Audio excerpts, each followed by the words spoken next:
Hey, this is Aaron with Bushcraft Devotions. Hey, this is going to be a knife review of a knife, unfortunately, that is discontinued. So you can still find it probably in Craigslist, marketplaces, things like that. Maybe some knife shows, but it is a Kabar, large, heavy Bowie. And you know something, I was going to buy 2, maybe even 3 of these when I first got it. In fact, this was my first Kabar knife ever, even before the utility fighting knife, because I was starting to get interested in camping and bushcrafting and saw some videos on this. And it just goes to show that if you really like a knife, no matter what brand it is, it could be Buck, it could be Kabar, Kabar Becker, it could be Schrade. If you like that knife, you better pick up more than one because there's a good chance it could get discontinued. This one did. But let me just show you what this knife had, and it's kind of really cool. So I'll show you the sheath in a minute. Let me show you the sheath first. This is kind of interesting. It does unbuckle both ways. You got one going forward, one going back. It does secure it very well. The sheath itself is made out of leather in the back, Kadur in the front.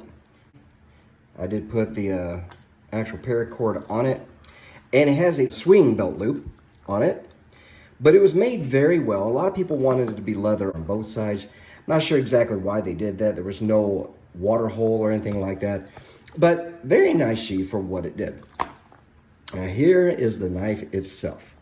Very beautiful knife. The overall length is 14¼ inches. The blade length is 9 inches. Had a good spine on it. I'm not sure the measurement of the spine itself, but I would say close to the Becker BK9. Now I got narrower up here. It has a long swedge clip point up here.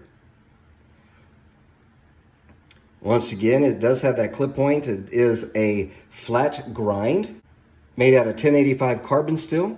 It had a Rockwell hardness of 55, 57. The handle was made out of black craton. Now, it's not like the Becker BK9, BK7, BK2 that they are full tang exposed.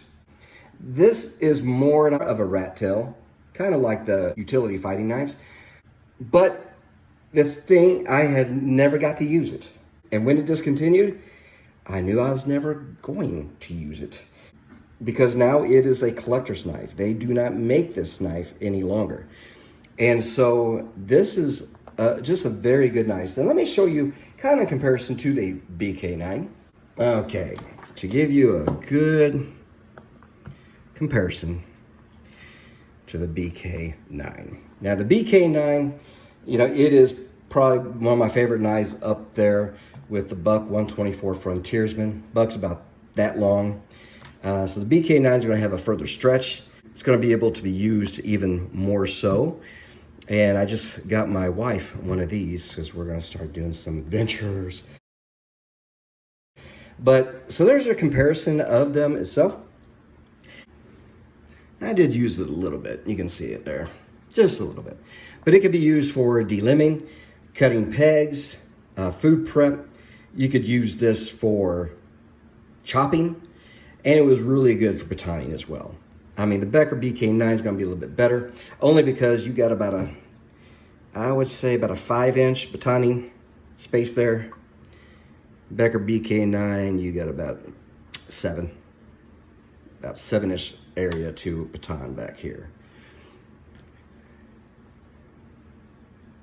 Very nice knife. Once again, if you find a knife that you really like, but there's a chance that it could discontinue, I encourage you to go ahead and get more than one.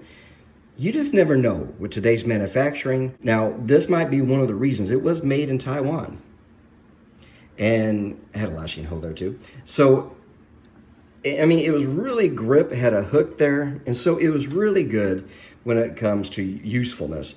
But I think maybe because it was Taiwan, and that might be one of the reasons, but I think another reason is the Becker just became so much more popular in what it did. Really, I'm thinking this one just far shadows over this one. You can get my Micarta handles and all kinds of stuff. So there's more versatility with the Kabar BK9. If you have these and you had them, you had a very good knife. In fact, leave it in the comments how you might be still using yours, what you like about it, and just like to hear what you say. But for me, this is now going to be a collector's item. Hey, thanks for watching. God bless.